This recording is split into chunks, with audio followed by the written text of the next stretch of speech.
All right, on this side of the kitchen, you've got your refrigerator. We have this nice nifty little trash bag holder for you. You've got storage in here.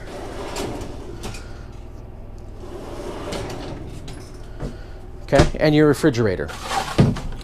Now, this little latch right here is extremely critical, especially while you're driving.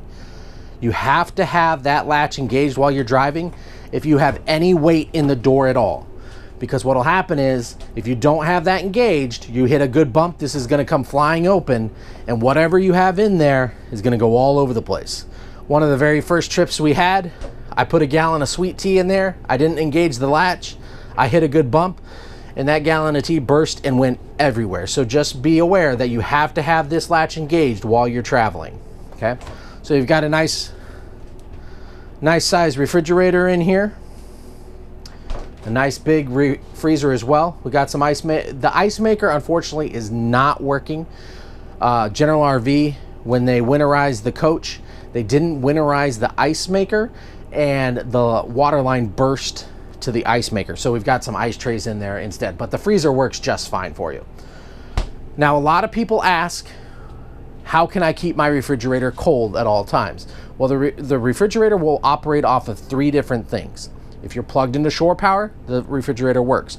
If you've got the generator working, the refrigerator works. And if you don't have either of those working, you can turn on the inverter down here, which is right beside the fire extinguisher. Okay? When we turn on the inverter, that's going to automatically keep the refrigerator running at all times. Okay? You can leave this on for your entire trip. You don't have to worry about turning it off at all. The 13.2 means you have the generator running. If you have the generator running and the motor running, then that's going to probably show like 14.1, 14.2. I'll show you what it looks like when you turn off the generator. If you come over here to the control panel, just turn the generator off, and then come back down and look at the inverter. It'll show 12.8, 12.7. It'll start decreasing pretty rapidly after you turn off the generator, because the normal voltage coming out of the battery is about 12.4, 12.5. All right.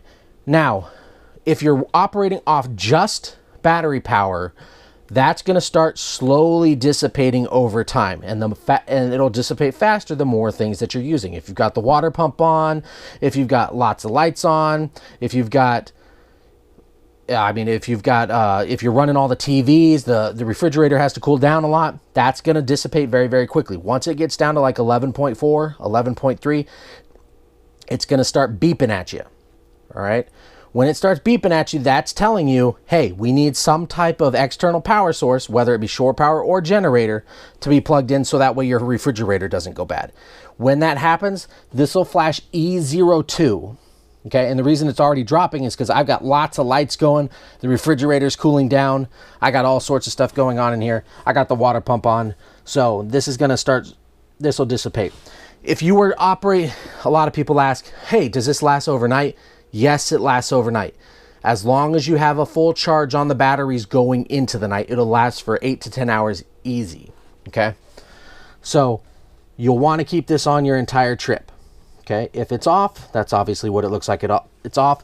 When it's beeping at you and it's that E02 code saying, hey, I need to be plugged in, something needs to happen, in order to erase it, once you've turned on the generator, just turn it off and then cycle it right back on and you'll be fine.